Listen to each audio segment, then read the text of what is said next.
Kami akan tampilkan informasi berikut ini terlebih dahulu. Indonesia kaya akan jenis tanaman obat dan tentu saja di tengah masa pandemi saat ini aneka tanaman obat dibutuhkan guna imunitas tubuh. Nah, sebagian masyarakat juga mengolah berbagai tanaman obat agar tubuh tetap sehat dan imunitas terjaga.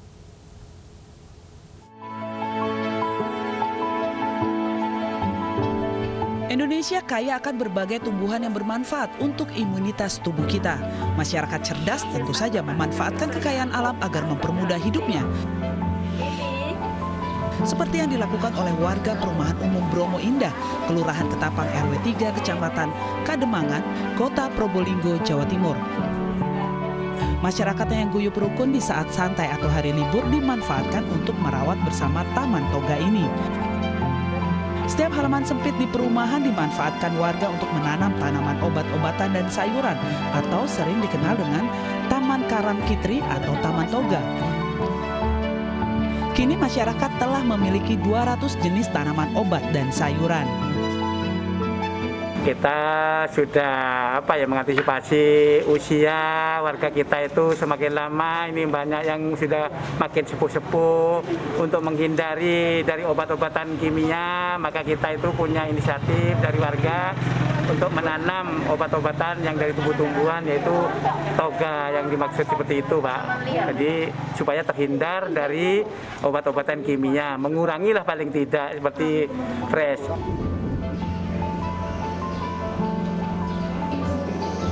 Sama halnya dengan di Jakarta, warga di RW 11 Kelurahan Bukit Duri, Tebet, Jakarta Selatan mulai merintis sentra tanaman apotek hidup di sepanjang bantaran Sungai Ciliwung sejak tahun 2018.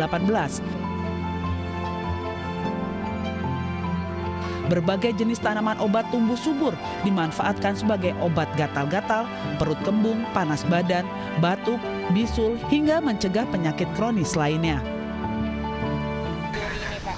Mulainya tahun 2018 atas prakarsa dari Yayasan Indonesia Maju, pohon buah, pohon sayur, pohon obat-obatan. Jadinya untuk taman juga produktif gitu loh. Kita bersama-sama aja merawatnya gitu loh. Ya untuk kebaikan kita semua sih. Tanaman obat ini masih terawat dengan baik. Selain berobat ke rumah sakit terdekat, masih banyak warga RW 11 Bukit Duri yang masih mengkonsumsi tanaman herbal guna menjaga stamina sehari-hari. Dari Probolinggo, Jawa Timur dan Jakarta, iNews melaporkan. Apakah masih banyak warga Jakarta yang menanam dan memanfaatkan tanaman untuk obat? Kita akan melihat dan langsung bergabung dengan Yosepina Damaris di kawasan Bukit Duri.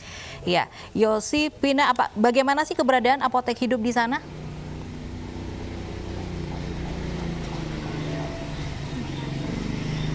Iya, Lovi dan Davi, memang kalau bercocok tanam di masa pandemi COVID-19 ini tengah marak, tapi bukan tanaman hias yang akan saya bicarakan kali ini, melainkan tanaman obat keluarga ataupun toga.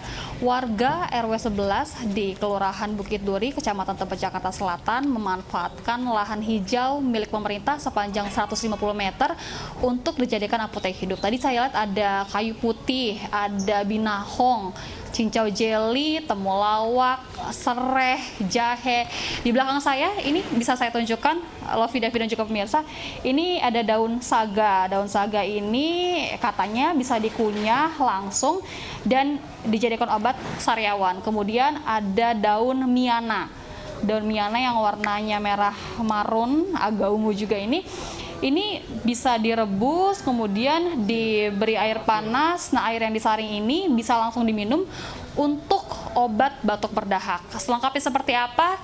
Kita langsung berbincang dengan Pak RT yang ada di sini. Ada Pak Nur Salam, RT 4 RW 11 Kelurahan Bukit Duri. Selamat siang, Pak. Selamat siang. Pak, bisa diceritain soal apotek hidup di sini? Ini sejak kapan sih, awal mulai gimana, Pak? Kita mulai apotek hidup ini ada bantuan dari yayasan untuk menanam penghijauan, terutama untuk obat-obatan karena kebutuhan warga yang alami masih dibutuhkan oleh warga. Lu nutup langsung. Iya, gue tutup Sejak langsung ke dokter November Ipak lagi. 2019. Yosepina di mana sih? Respon warga saat Bukit itu? Duri. Respon warga ya bagus lah, positif, karena kebutuhannya untuk warga sekitar dan RW lain juga butuhkannya. Perawatannya seperti apa? Ini siapa yang merawat nih, Pak? Kalau untuk perawatannya, terutama yang di belakang rumahnya masing-masing ngerawat, dan saya sendiri suka ngerawat tiap hari. Susah nggak sih, Pak? Apanya? Perawatannya susah nggak sih, Pak? Kalau untuk perawatan ya susah nggak susah, karena saya juga awal mula saya belajar, karena tanpa belajar ya tidak bisa mengetahui. Yang paling banyak dimanfaatkan tanaman di sini apa aja? Apalagi kan lagi pandemi COVID-19 nih, Pak. Nah, seperti jambu klutuk, itu daun saga, itu mudah-mudahan bermanfaat. Seperti jahe merah, mudah-mudahan bermanfaat untuk warga sekitar. Untuk imunitas tubuh. Tidak hanya warga sini, tapi juga warga sekitar juga bisa manfaatkan ya, Pak ya. Terima kasih Pak Nur Salam untuk kesempatannya berbicara dengan Ani Siang. Davi dan juga Lovi, itu tadi keterangan warga yang ada di sini terkait dengan keberadaan apotek hidup ini. Sayangnya memang beberapa dari tanaman yang ada di sini ikut terdampak dari banjir yang terjadi awal tahun Januari 2020 kemarin, sehingga banyak yang rusak, tapi memang rencananya ini akan dibangun kembali. Bahkan rencananya juga tanaman obatnya akan lebih lengkap, dan juga rencananya akan dibangun tanaman hias yang nantinya juga akan dirawat oleh warga yang ada di sini. Davi dan Lovi.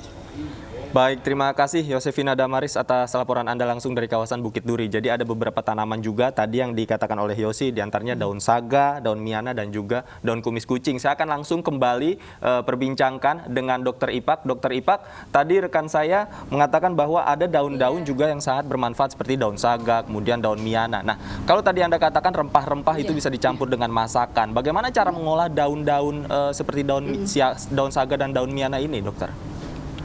Daun saga. Kalau daun saga itu biasanya kalaupun kita konsumsi langsung, jadi daunnya itu kita remes gitu ya, diremes-remes, airnya langsung bisa dikonsumsi, dikasih air hangat, dikonsumsi langsung, itu biasa untuk merangsang pengeluaran lendir. Kalau daun miana memang bisa juga direbus, dan juga bisa kalau orang zaman dulu itu daunnya digarang, ditempelkan di tempat yang demam, untuk anak-anak demam. Itu bisa juga untuk menurunkan demam pada anak-anak. Jadi satu herbal itu bisa berbagai macam cara untuk mengkonsumsinya. Tapi kalau daun saga, hati-hati, bijinya itu toksik ya. Bijinya tidak boleh dikonsumsi. Jadi daun yang digunakan kalau untuk daun saga. Kalau miana untuk menurunkan panas biasanya bisa juga digunakan, atau untuk membantu menguatkan lendir. Cara pengkonsumsinya bisa dengan direbus atau ditapel ya. Kalau untuk turun panas ditapelkan di daerah yang tempat anak-anak turun panas, biasanya di dahi ya, seperti itu. Nah, selain mengolah, tadi kita lihat warga Bukit Duri sudah juga mulai bertanam gitu tanaman keluarga ini.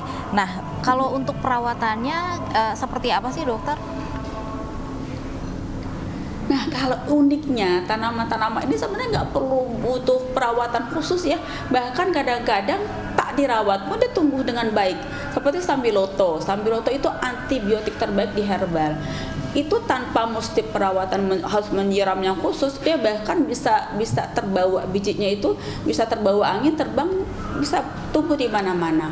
Jadi pada umumnya tanaman-tanaman herbal itu tidak banyak menggunakan cara khusus lah ya untuk perawatannya. Memang itu Masya Allah, kalau saya bilang tanaman ciptaan Allah langsung yang memang manfaatnya luar biasa dan tanpa perlu perawatan khusus, seperti misalnya bunga-bunga ya. Kalau bunga kan kalau nggak disiram layu atau kering. Tapi kalau tanaman herbal ini pada umumnya tanpa perawatan khusus pun bisa tumbuh dengan baik. Baik, dokter, kemudian tanaman apa yang mudah untuk ditanam khususnya bagi masyarakat yang baru ingin memulai bercocok tanam apotek hidup begitu, khususnya untuk meringankan penyakit-penyakit ringan seperti flu, demam, dan lain sebagainya. Tanaman apa yang cocok? Yang umum ya, yang biasa perlu tanam di dalam rumah itu kunyit. Terus kemudian daun sirih, daun jambu klutuk. Ya, ini yang sangat mudah ya untuk ditanam. Terus sebenarnya pegagan juga mudah sekali untuk ditanam. Sambiloto itu juga mudah sekali ditanam.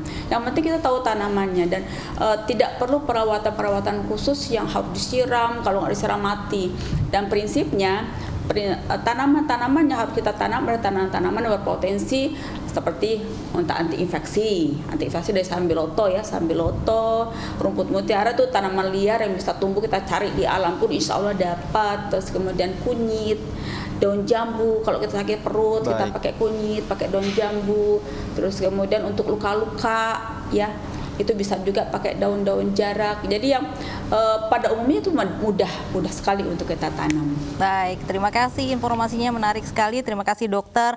Saya langsung akan nyari ini, kayaknya tanaman liar juga banyak yang nggak sadar warga ternyata ada di rumah sendiri ya.